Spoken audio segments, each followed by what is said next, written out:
We are back with Maggie Lord, the editor of the blog Rustic Wedding Chic and the author of the book by the same name. Today we're discussing bridesmaid dresses that fit a rustic or country wedding. Welcome back, Maggie.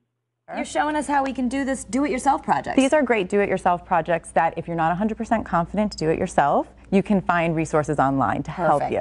I hear from brides all the time who are really excited to have the do-it-yourself look at their wedding, not exactly sure they can pull it off. Right. So I curated a couple of things here for you to help you with that. It's a do-it-yourself look that you didn't do. Okay. Exactly, yeah. Okay. So the first thing we have here, these are just clear cylinders that you can find at craft stores. They're wrapped in burlap, and this person has stenciled on a design. They work as vases, they work as a hurricane with a candle. They're great. Oh my gosh, they're great because as the light comes through, as the evening goes on, the burlap kind of shines and it looks great. It's so beautiful. And then you just stuck baby's breath in there, which we know that's very inexpensive. Exactly, and it looks great. It looks, you know, rustic yet elegant for your wedding. It's a beautiful centerpiece. This is KCAL 9 News at 2.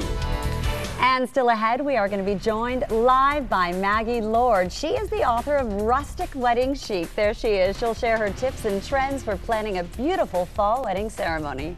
Maggie Lord, the author of Rustic Wedding Chic, is here with us today to share her inspiration, ideas, and advice, all that stuff for planning a beautiful wedding. So glad to have you here. Thanks for having me. And I'm assuming, as we talked about a little bit, that you, yes, had a complete rustic wedding. I did. That's how I started kind of this research about rustic weddings, and there was a niche out there that nobody was really talking about.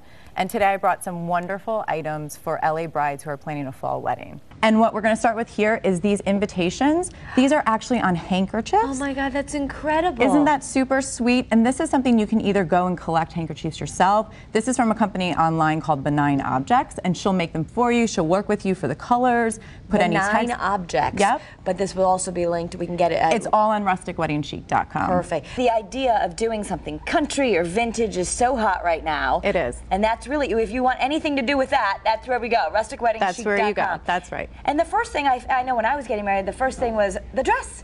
Yeah, got to find the right dress to match the venue. It does. So if you're a rustic wedding would be maybe you're doing it at a vineyard or you're doing it at a farm. That's right. Elegant country on a farm, in a vineyard, and today we have some gorgeous dresses that will look great in those settings. All from a shop in Madison? A shop in Madison, Connecticut called Everthine Bridal Boutique. All right, let's take a look. This is beautiful. So the first dress that we have here is from designer Nicole Miller. It retails for around $3,000. This is a beautiful strapless gown. It's a fit and flare shape, which is very flattering. She has a gorgeous little headpiece on, right, which is from Untamed Petals. And you can see how it just falls very elegantly. It's got a little sequence, which adds a pop of glamour to it.